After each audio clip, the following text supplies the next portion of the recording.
Welcome to qnawire.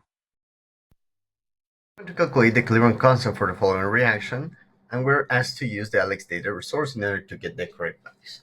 Over here, since I don't have the access to ALEKS Data resource, I'm going to deploy Chang Book of Chemistry, 13th edition, for the values for the delta G's of formation of the compounds.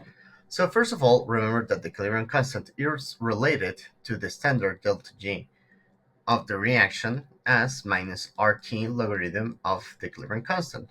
Thus, the value for the equilibrium constant would be the exponential of minus delta G divided by RT. So we are going to require the value for delta G naught. The value for T is equal to 25 degrees Celsius, which corresponds to 198 Kelvin.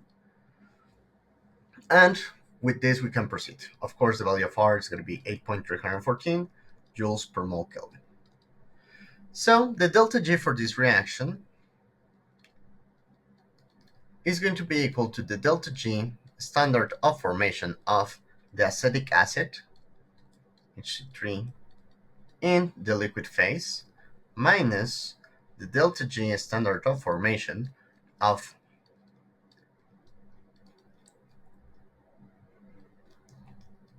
methanol in gas phase, minus the delta G standard of formation of carbon monoxide in the gas phase.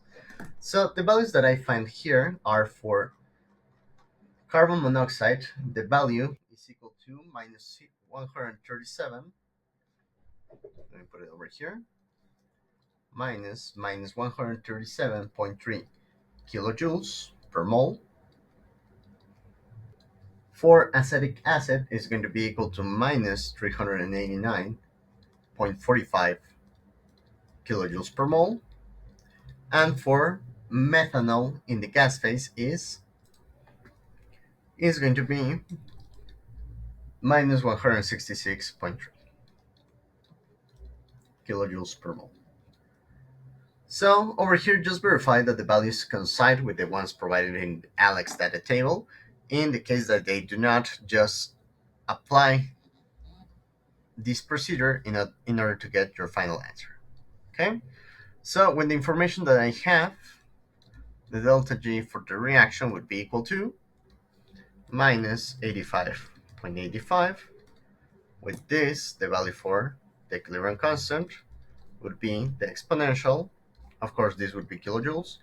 The exponential of minus 85,850 joules divided by RT. 8.314 joules per mole Kelvin times 298 Kelvin. Joules per mole, if you want. Kilojoules per mole of reaction as well. So this is equal to 1.1 times 10 to the 15. Again, be extra cautious with this result. The value is going to heavily depend on the correct delta G for the reaction.